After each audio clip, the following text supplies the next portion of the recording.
চীনত ক'ৰোনাত মৃত্যুৰ সংখ্যা বৃদ্ধিৰ লগে লগেই যেন আতংকিত হৈ পৰিছে চুবুৰীয়া সকলো ৰাষ্ট্ৰ।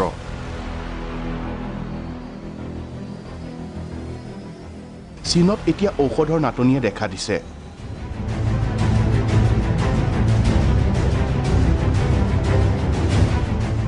চুবুৰীয়া দেশখনত নিতৌ 10 লাখ লোক আক্ৰান্ত হৈছে ক'ৰোনাত। পিছে চীন চৰকাৰে প্ৰকাশ কৰা তথ্য অনুসৰি এই সংক্ৰমণৰ হাৰ প্ৰতিদিনে 4000।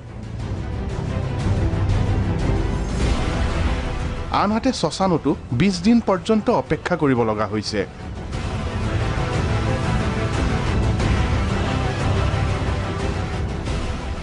লণ্ডনস্থিত গোলকীয় স্বাস্থ্য চোৰাংচোৱা কোম্পানী এয়াৰফিনিটিয়ে দাবী কৰিছে চীনত দৈনিক 10 লাখ ক'ৰোনা ৰোগীৰ খবৰ পোৱা গৈছে। লগতে 24 ঘণ্টাত 5000 লোকৰ মৃত্যু হৈছে।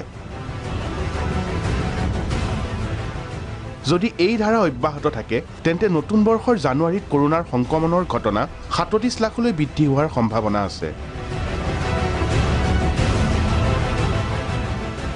অৱশ্যে চীন চৰকাৰৰ পৰিসংখ্যাই বৃহস্পতিবাৰে মাত্ৰ 4000 নতুন ঘটনাৰ প্ৰতিবেদন দিছে।